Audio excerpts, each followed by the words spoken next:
এই ইন্ডেমনিটি প্রত্যাহার করে প্রত্যেকটা অগ্নিসন্ত্রাসকারী এই খুনিদের বিচার করতে হবে এবং এই মুহূর্তে আওয়ামী লীগের উপর থেকে ব্যান তুলে দিতে হবে, সমস্ত বন্দীদের মুক্তি দিতে হবে। আগামী 7 মার্চ এবং 17 মার্চ, 26 মার্চ। গতকাল আওয়ামী লীগ সভাপতি বঙ্গবন্ধু কন্যা শেখ হাসিনার সভাপতিত্বে দলের শীর্ষ নেতাদের মাঝে আরও একটি গুরুত্বপূর্ণ বৈঠক অনুষ্ঠিত হয়েছে। একটি নির্ভরশীল সূত্র বলছে, বৈঠক থেকে নেওয়া হয়েছে 8টি গুরুত্বপূর্ণ সিদ্ধান্ত। তবে 8 নম্বর সিদ্ধান্তটি আওয়ামী লীগের টার্নিং পয়েন্ট। মোটামুটি খেলা ফাইনাল। আওয়ামী লীগ চমক দেখিয়ে বাংলাদেশের রাজনীতিতে ফিরে আসবে। অলরেডি বিএনপির এক নেতা হাবিবুর রহমান সাহেব প্রধানমন্ত্রীর উপদেষ্টা হয়েছে মনে হয়, তিনি বলেছে আগামী নির্বাচনের মধ্যে আওয়ামী লীগ থাকবেই, আওয়ামী লীগ ছাড়া আগামী নির্বাচন করা যাবে না। তার মানে এটা 100% ধরে নেয় আগামী নির্বাচনে 1000% শিওর বাংলাদেশ আওয়ামী লীগ অংশগ্রহণ করছে। দর্শক, নতুন একটা নিউজ আপনাকে স্বাগতম। প্রিয় দর্শক, বাংলাদেশের মধ্যে ঘটে যাওয়া বেশ কিছু চলমান ঘটনাবলী থেকে আপনাদের সামনে কয়েকটা গুরুত্বপূর্ণ খবর নিয়ে হাজির হয়েছি, যার কিছুটা অংশবিশেষ ইতিমধ্যেই ভিডিওর শুরুতেই দেখেছেন। দর্শক, ভিডিওর শুরুটা দেখেই কিন্তু বুঝতে পেরেছেন যে আজকের নিউজটা ঠিক কতটা গুরুত্বপূর্ণ হতে চলেছে। তাই বলবো, যারা ভিডিওটি অন করেছেন না টেনে সম্পূর্ণ নিউজটি মনোযোগ সহকারে দেখতে থাকুন। দর্শক, আর দেরি না করে চলুন দেখে আসবো আজকের সেই কাঙ্ক্ষিত ভিডিওগুলো। তবে তার আগে বলবো, যারা এখনো চ্যানেলটি সাবস্ক্রাইব করেননি অবশ্যই চ্যানেলটি সাবস্ক্রাইব করে পাশে থাকা বেল আইকনটি ক্লিক করে দিন। আর যারা ইতিমধ্যেই চ্যানেলটি সাবস্ক্রাইব করে রেখেছেন তাদেরকে অসংখ্য ধন্যবাদ। তো চলুন দর্শক, ভিডিওটিতে একটি লাইক দিয়ে আমরা ধারাবাহিকভাবে সবগুলো ভিডিওর আলোচনা দেখে আসি।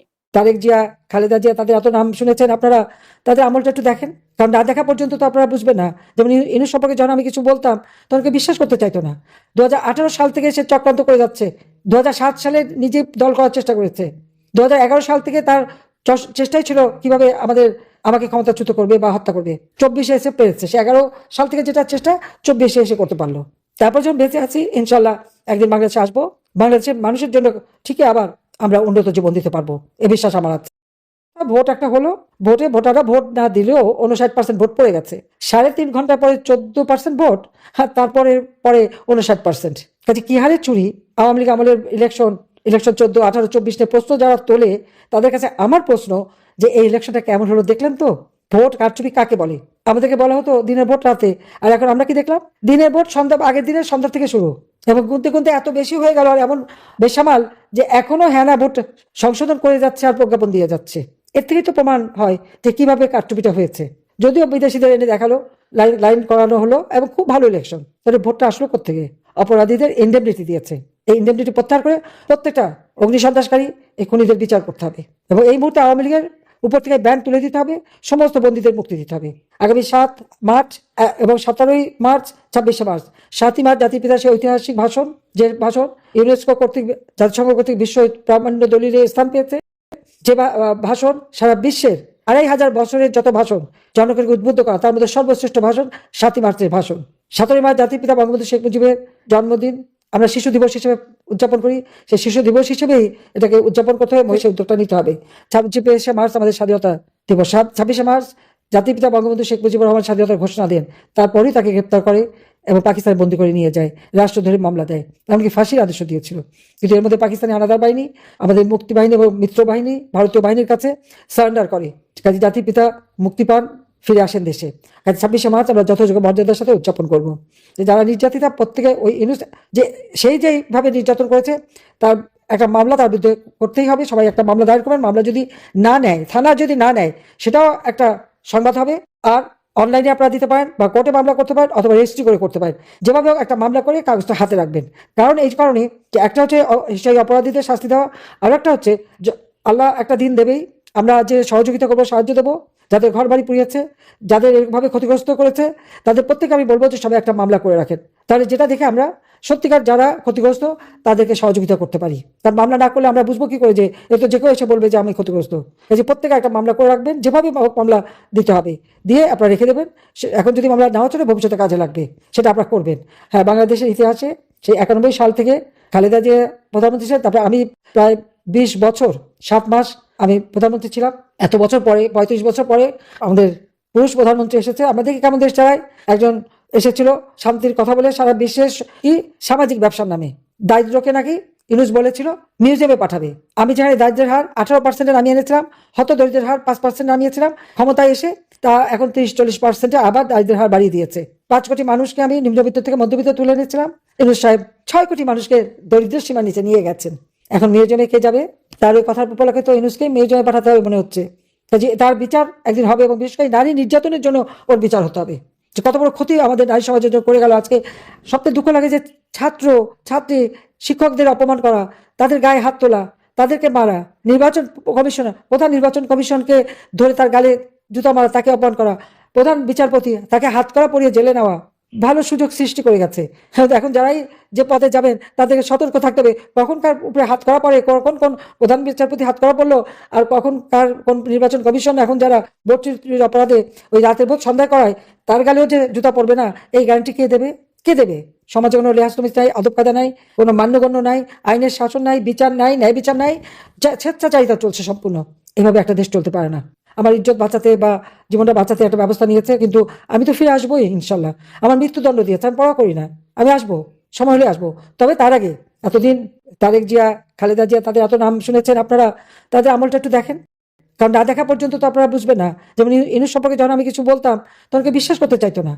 গতকাল আওয়ামী লীগ সভাপতি বঙ্গবন্ধু কন্যা শেখ হাসিনার সভাপতিত্বে দলের শীর্ষ নেতাদের মাঝে আরও একটি গুরুত্বপূর্ণ বৈঠক অনুষ্ঠিত হয়েছে। আপনি কি জানতে চান বৈঠকে কে কে উপস্থিত ছিলেন এবং কি কি আলোচনা হয়েছে? আপনি কি জানতে চান আওয়ামী লীগের বৈঠক থেকে গুরুত্বপূর্ণ কি কি সিদ্ধান্ত নেওয়া হয়েছে? তাহলে খানিকটা সময় আমাদের সঙ্গে কাটান।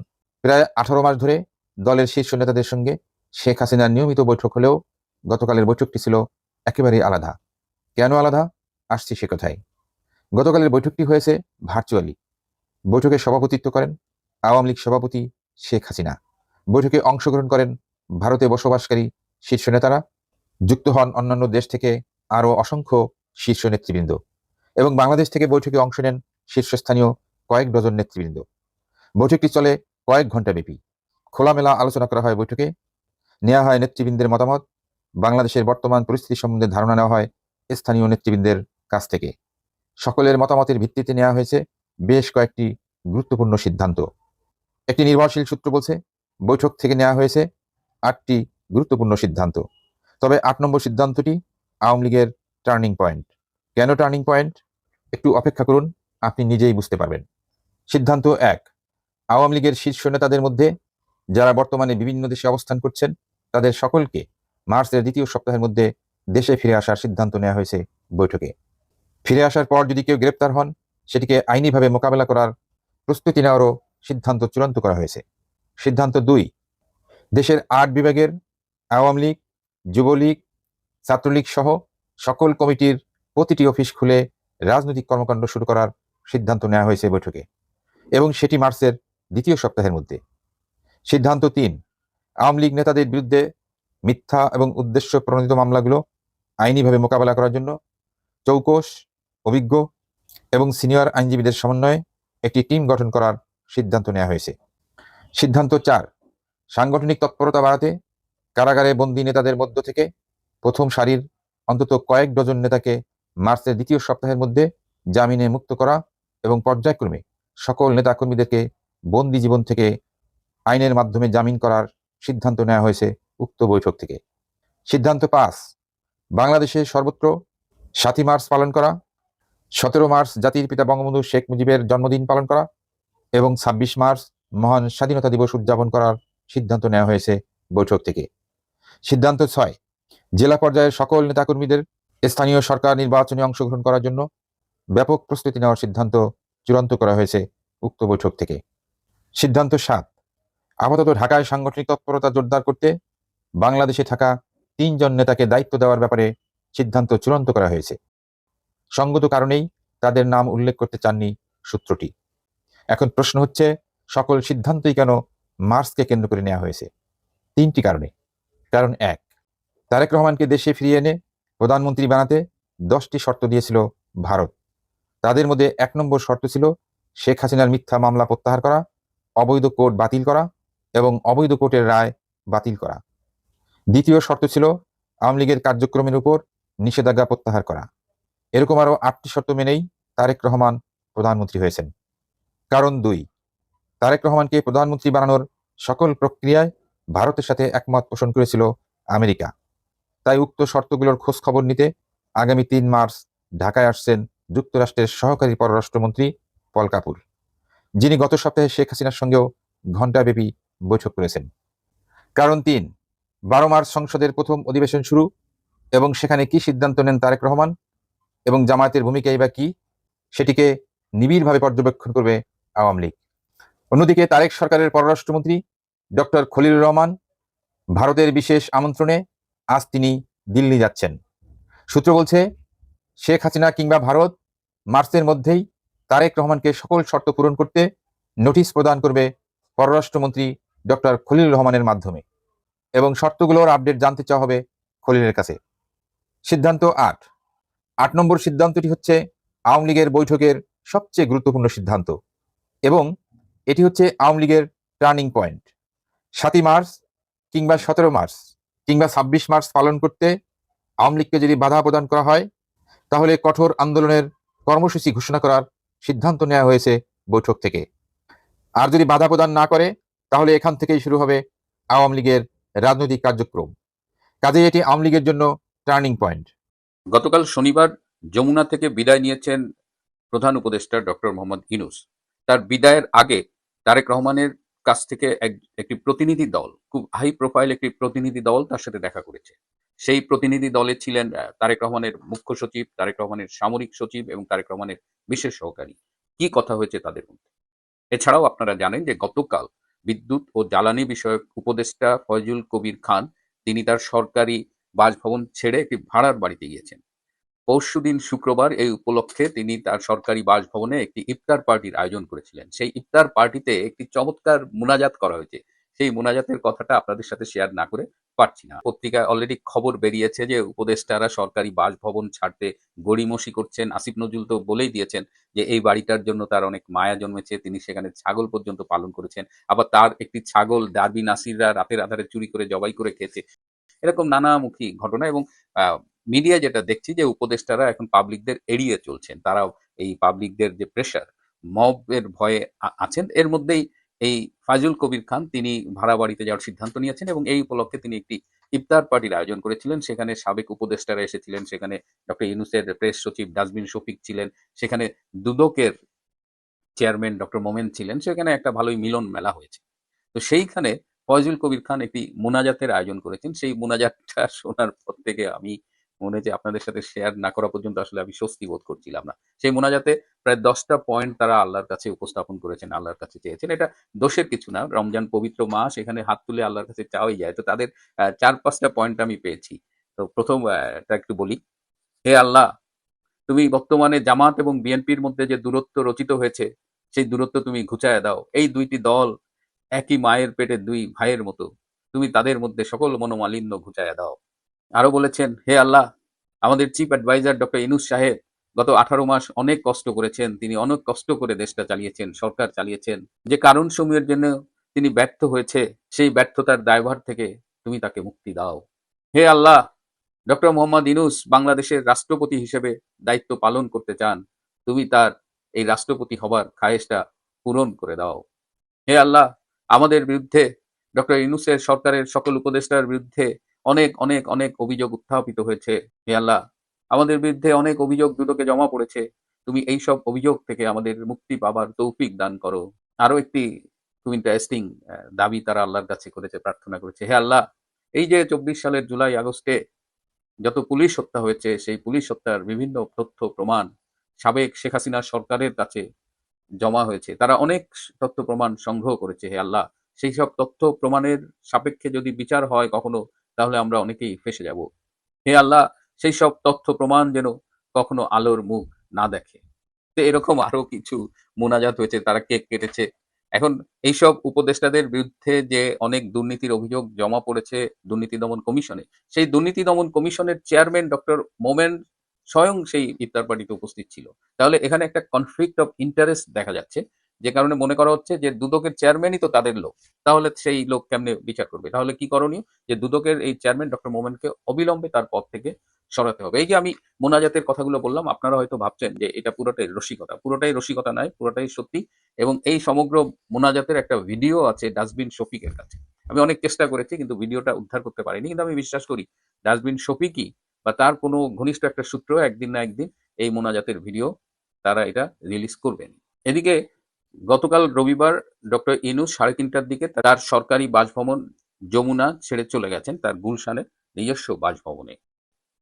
অনেকেই ধারণা করেছিলেন যে ডক্টর ইউনূস সহসা এই প্রধান উপদেষ্টার পদ ছাড়বেন না এবং তিনি অনেকভাবে চেষ্টা করেছেন যাতে দীর্ঘদিন প্রধান উপদেষ্টার পদে থাকতে পারেন। কিন্তু বিএনপির সাথে তিনি পেরে ওঠেননি। বিএনপি তার সব অযৌক্তিক দাবি-দাওয়া মেনে নির্বাচনে গিয়ে ক্ষমতা পেয়ে চোখ উল্টায় দিছে। চোখ পুরা উল্টায়নি, মানে at least Yunus had to go. এখন ডক্টর ইউনূস 3:30টায় চলে গেছে। ৩টার সময় তারেক রহমানের পক্ষ থেকে একটা উচ্চ ক্ষমতা সম্পন্ন প্রতিনিধি দল তার সাথে দেখা করে। সেই প্রতিনিধি দলে ছিলেন সামরিক সচিব মেজর জেনারেল আবুল হাসনাত মোহাম্মদ তারেক, মুখ্য সচিব এবিএম আব্দুস সাত্তার এবং তারেক রহমানের বিশেষ সহকারী ব্রিগেডিয়ার অবসরপ্রাপ্ত শামসুল ইসলাম।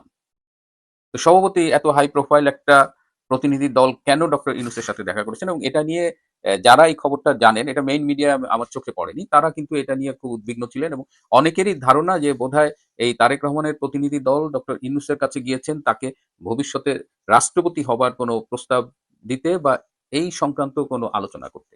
কিন্তু আমি খোঁজ নিয়ে জেনেছি যে না, ডক্টর ইউনূসকে রাষ্ট্রপতি হবার কোনো প্রস্তাব দেওয়া হয়নি, বরং সম্প্রতি যে রাষ্ট্রপতি শাহাবুদ্দিন আহমেদ টুপ্পু তিনি যে দৈনিক কালের কণ্ঠে ২ পর্বে প্রচারিত একটি সাক্ষাৎকারে ডক্টর ইউনূসের বিরুদ্ধে একাধিক অভিযোগ উত্থাপন করেছেন। এই প্রতিনিধি দল আসলে গিয়েছিল সেই অভিযোগের বিষয়ে আলোচনা করতে এবং সেই অভিযোগ সমূহ সত্যি কিনা, সেই অভিযোগের বিষয়ে ডক্টর ইউনূসের মতামত কি, সেগুলো জানতে গিয়েছিলেন।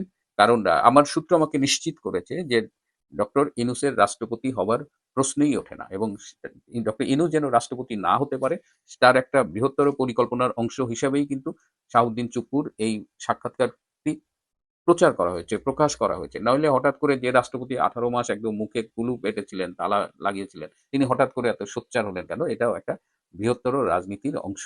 একটা ছোট্ট খবর দিয়ে আপনারা জানেন যে বাংলাদেশের পররাষ্ট্রমন্ত্রী ডক্টর খলিলুর রহমান সম্প্রতি দিল্লি সফর করেছেন। সেই দিল্লির থেকে তিনি জেদ্দা গিয়েছিলেন বেসিক্যালি।